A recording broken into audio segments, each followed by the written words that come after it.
प्रणाम दोस्तों। इस साल जो भी टीम इस आईपीएल सीजन को जीतेगी उसको मिलेंगे 20 करोड़ रुपए। 20 करोड़ एक आम आदमी के लिए बहुत ही ज़्यादा होता है, लेकिन एक आईपीएल टीम के लिए इसका कोई मायने नहीं है। जरा सोच के देखिए, सबसे सस्ती टीम राजस्थान रॉयल, जिसकी ऑलमोस्ट ब्रांड वैल्यू है 250 करोड़ रुपए, और अगर सीएसके जैसी टीमों की बात करें तो 2700 करोड़। जाहिर सी बात है दोस्तों, जो खेल हमें टीवी पर दिखाई देता है वो तो बस एक टिप ऑफ आइस है, बाकी असली पैसे का खेल तो नीचे नीचे चलता है। आइए आईपीएल के बिजनेस मॉडल को समझते हैं।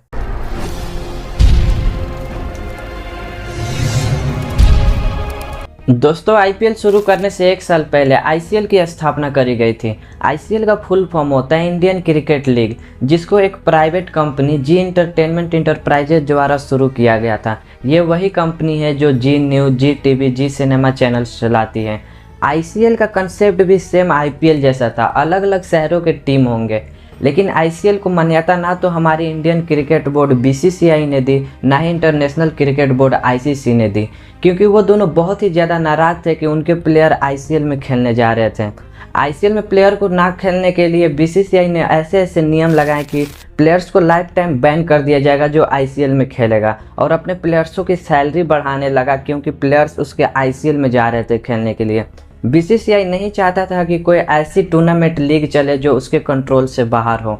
फिर सितंबर 2007 में बीसीसीआई ने एक इंडियन टूर्नामेंट लीग स्टार्ट किया, इंडियन प्रीमियर लीग आईपीएल। उस वक्त आईपीएल के चेयरमैन थे ललित मोदी, जिनके देखरेख में पूरा आईपीएल टूर्नामेंट लीग स्टार्ट किया जा रहा था। उन्होंने कहा कि मैंने आईसीएल से कोई इंस्पायरेशन नहीं ली, ये आइडिया मुझे काफ़ी टाइम पहले से आ रहा था। 2008 में खेला गया आईपीएल का सबसे पहला टूर्नामेंट, और प्लेयर्सों पे जो रिस्ट्रिक्शन लगाया गया था जिसके वजह से आईसीएल धीरे धीरे बंद हो गया। ये जानना इसलिए ज़रूरी है, अगर आईपीएल का बिजनेस मॉडल समझना है तो ये जानना ज़रूरी है कि आज बीसीसीआई किस बिजनेस मॉडल के सेंटर पर बैठा है। आज के दिन आईपीएल की गवर्निंग बॉडी है बीसीसीआई, लेकिन अगर आईसीएल चल गया होता तो आज के दिन गवर्निंग बॉडी होती जी एंटरटेनमेंट इंटरप्राइजेज कंपनी। अब ऐसा नहीं है कि बीसीसीआई एक प्राइवेट कंपनी नहीं है, बीसीसीआई को भी एक प्राइवेट एंटिटी कंपनी माना जाता है। ये एक बहुत बड़ा फैक्ट है। बहुत लोगों को लगता है कि बीसीसीआई एक गवर्नमेंट एजेंसी है, लेकिन उस पर गवर्नमेंट का कोई डायरेक्टली कंट्रोल नहीं है। बस बात यह है कि आईसीसी को लगता है कि इंडिया में क्रिकेट के लिए इकलौती रिप्रेजेंटेटिव है इंडियन टीम के लिए बीसीसीआई। एनीवे, हम अपने टॉपिक पर वापस आते हैं। आईपीएल का बिजनेस मॉडल समझने के लिए हमें सबसे पहले ये 3 मेन कंपोनेंट समझना होगा। सबसे पहला है ब्रॉडकास्टर, जिस टीवी चैनल पर आप आईपीएल लाइव देखते हैं। दूसरा है आईपीएल टीम, जिसको बड़ी बड़ी कंपनियों द्वारा या बिजनेसमैन द्वारा कंट्रोल किया जाता है। और तीसरा है स्पॉन्सरशिप, जो कि प्राइवेट कंपनियां आईपीएल टीम को या आईपीएल को एड्स देती हैं स्पॉन्सर के रूप में। चलिए तीनों को समझते हैं फुल डिटेल में। आइए सबसे पहले देखते हैं कि ये स्पॉन्सर्स क्या होता है। स्पॉन्सर्स 2 टाइप के होते हैं, टाइटल स्पॉन्सर्स और ऑफिशियल स्पॉन्सर्स। आपको याद होगा 2008 में जब आईपीएल स्टार्ट हुआ था तो उसे डीएलएफ आईपीएल बोलते थे। फिर 2013 से 15 तक पेप्सी आईपीएल, और 16 से 19 तक वीवो आईपीएल। फिर 2020 में ड्रीम 11 आईपीएल आया था, उसके बाद वापस से वीवो आ गया था, लेकिन अब उसे टाटा आईपीएल बुलाते हैं। ये आईपीएल से पहले जो ब्रांड का नाम आ रहा है, ये कंपनियां बहुत सारे पैसे देती हैं इस टाइटल स्पॉन्सर्स के लिए। जैसे अभी टाटा ग्रुप ने 350 करोड़ रुपए प्रति वर्ष से अपने नाम पर कराया है। इससे पहले जो वीवो था वो 450 करोड़ रुपए प्रति वर्ष देती थी, लेकिन वीवो एक चाइनीज कंपनी है और अभी इंडिया चाइना में थोड़ा कंट्रोवर्सी चल रहा है, जिसके वजह से बीसीसीआई ने उसका कॉन्ट्रैक्शन रद्द कर दिया। आखिर इन कंपनियों को इससे फायदा क्या होता है? तो आप जब भी आईपीएल का नाम लीजिएगा उससे पहले इस कंपनी का ब्रांड का नाम लीजिएगा, जैसे टाटा आईपीएल, वीवो आईपीएल। इससे ये होता है कि कंपनियों की पॉपुलैरिटी बढ़ती है। टाइटल स्पॉन्सर से होने वाले कमाई 50% बीसीसीआई अपने पास रखता है और 50% बाकी टीमों में बांट देता है। आइए अब समझते हैं ऑफिशियल स्पॉन्सर्स क्या होता है। आपने देखा होगा स्टेडियम के चारों ओर कुछ ना कुछ ऐड दिखाई देते हैं। जैसे एक होता है strategist time, CAT CAT strategist time, या फिर बीच ग्राउंड में आपने देखा होगा फोन पे, ड्रीम 11 वगैरह किसी चीज़ का प्रचार आते रहता है, तो उससे लगभग 250 करोड़ रुपए भी कमा लेता है बीसीसीआई। उसका भी 50% अपने पास रखता है और 50% बाकी टीमों में बांट देता है। आपने देखा कैसे स्पॉन्सर से बीसीसीआई कमाई करती है। अब कमाई का सबसे बड़ा जरिया है ब्रॉडकास्टर्स को राइट्स देना। मतलब किसी न किसी चैनल पर आईपीएल लाइव दिखाया ही जाएगा। सारे चैनल्स चाहते हैं कि उन पर आईपीएल प्ले किया जाए ताकि उनका व्यूअरशिप बढ़ सके। 2008 से 2017 तक सोनी कंपनी के पास ये राइट्स था कि वो अपने चैनल पर आईपीएल लाइव दिखा सकती है। उसने इसके लिए 9,000 करोड़ रुपए स्पेंड किए थे। फिर 2018 में स्टार स्पोर्ट्स ने 16,000 करोड़ रुपए देकर 5 सालों के लिए अपने नाम पर यह राइट्स ले लिया था। ब्रॉडकास्टर से भी जितना कमाई होता है उसका 50% बीसीसीआई अपने पास रखता है और 50% बाकी टीमों में बांट देता है।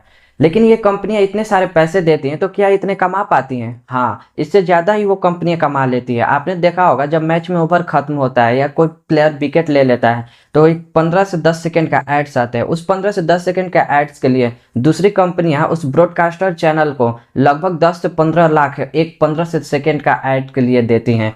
तो आप सोच के देखिए, ना जाने कितने दिनों तक आईपीएल चलता है और कितने सारे एड्स दिखाई जाते हैं। उससे ज़्यादा वो कंपनियां कमा लेती हैं। कुछ इस तरह से आईपीएल का बिजनेस मॉडल चलता है। लेकिन आईपीएल का बिजनेस मॉडल यहीं पर ख़त्म नहीं होता। एक आईपीएल टीम को कंट्रोल किया जाता है बड़े बड़े बिजनेसमैन द्वारा, बड़े सेलिब्रिटियों द्वारा या किसी बड़ी कंपनियों द्वारा।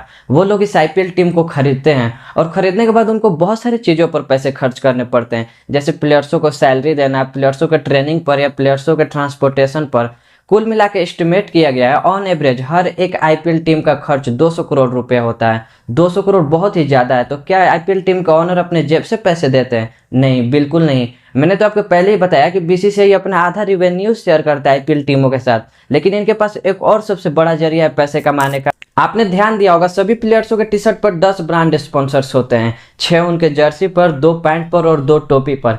ये ब्रांड आईपीएल टीमों को बहुत सारे पैसे देते हैं इस स्पॉन्सर्स के लिए। इसके अलावा जब आप स्टेडियम में मैच देखने के लिए जाते हैं, टिकट खरीदते हैं, उससे जो कमाई होता है उसके 80% होम टीम के पास जाता है। जैसे अगर वानखेड़े स्टेडियम में मैच हो रहा है तो 80% पैसा मुंबई इंडियंस के पास जाएगा और 20% पैसा होम स्टेट क्रिकेट एसोसिएशन के पास जाता है।